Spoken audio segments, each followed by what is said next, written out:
অথচ এই সিয়াম হচ্ছে নাজাতে মুসা কেন্দ্রিক সিয়াম। মুসা আলাইহিস সালাম যে ফিরআউনের হাত থেকে রক্ষা পেয়েছিলেন, নদী পার হয়েছিলেন, এই শুকরিয়া আদায় করার্থে মুহাম্মদ সাল্লাল্লাহু আলাইহি ওয়াসাল্লাম সিয়াম পালন করেছিলেন। এটা কারবালার প্রান্তরের সিয়াম নয়। মুহাম্মদ সাল্লাল্লাহু আলাইহি ওয়াসাল্লাম মারা গিয়েছেন, দিন শেষ। মুহাম্মদ সাল্লাল্লাহু আলাইহি ওয়াসাল্লাম মৃত্যুবরণ করার পর আর কোনো পৃথিবীতে দিন নেই। তিনি যা শিক্ষা দিয়ে মারা গিয়েছেন ওটাই দিন, এরপর আর কিছু নেই। নবী মারা যাওয়ার পর কেউ বলবে এই কাজে দোষ নাকি, এই কাজ আপনার করতে হবে, এটা দিন নয়, এটার নাম হলো বিদআত। হুসাইন রাদিয়াল্লাহু তাআলা আনহু মারা গিয়েছেন, ওই মারা যাওয়াতে আমাদের সিয়াম পালন করতে হবে এমন বিষয় নয়। এগুলো তাওহীদ পরিপন্থী বিষয়, সুন্নাহ পরিপন্থী বিষয়। এটা বিদআতীদের আচরণ, শিয়াদের আচরণ, শিয়াদের আমল আখলাক আমাদের আজকে রক্তের সঙ্গে মিশে গিয়েছে।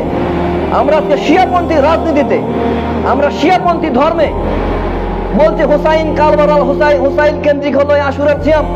না, কখনো নয়। এই সিয়াম হচ্ছে নাজাতে মুসা কেন্দ্রিক সিয়াম।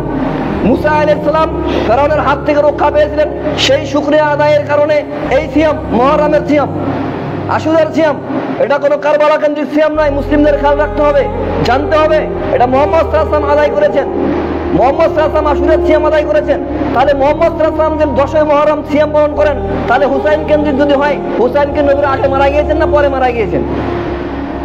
বুঝতে পারছেন আমার কথা? মনে হয় আপনারা বোঝেন না, নাই বোঝেন তো। যাই হোক, বিষয়টি কারবালা কেন্দ্রিক নয়। তো আমরা আপনাদের বলবো যে 10ই মুহররম, 9 মুহররম, 10ই মুহররম অথবা 11ই মুহররম, 9, 10 অথবা 10, 11 দুইটি সিয়াম আপনারা পালন করবেন। এটা রাসূল সাল্লাল্লাহু আলাইহি ওয়াসাল্লাম বলছেন। রাসূল সাল্লাল্লাহু আলাইহি ওয়াসাল্লাম এ বিষয়ে বলে গেছেন, হাদিস রয়েছে। আমরা তো এগুলো বুঝি না, জানিও না, শুনিও নি, শুনলে পরে কম কম। রাসূল সাল্লাল্লাহু আলাইহি ওয়াসাল্লাম বলছেন সিয়ামু ইয়াউমে আশুরা আহতাসিবু আলাল্লাহ আন ইউকাফিরা সানাতাল্লাতী ক্বাবলাহু। যে আশুরার সিয়ামের ব্যাপারে, এই যে আশুরার যে সিয়াম রয়েছে, মুহররমের যে সিয়ামগুলো রয়েছে, এই 9 অথবা 10 অথবা 11 তারিখের সিয়ামগুলোর ব্যাপারে রাসূল সাল্লাল্লাহু আলাইহি ওয়াসাল্লাম যে তিনি বলতেন যে বিশ্বাস করে আমি, আশা রাখি আমি, তা বান্দার বিগত 1 বছরের যে সগীরা গুনাহ রয়েছে এগুলোর কাফারা হবে। আপনি 2 দিন সিয়াম পালন করবেন, 9 অথবা 10 মুহররম, 10 অথবা 11 মুহররম আপনি সিয়াম পালন করবেন। এর বিনিময়ে আল্লাহ সুবহানাহু ওয়া তাআলা আপনার বিগত 1 বছরের গুনাহগুলো ক্ষমা করে দেবেন। রাসূলুল্লাহ সাল্লাল্লাহু আলাইহি ওয়াসাল্লাম বলছেন যে সিয়ামু ইয়াউমে আশুরা আহতাসিবু আলাল্লাহ আন ইউকাফিরা সানাতাল্লাতী ক্বাবলাহু।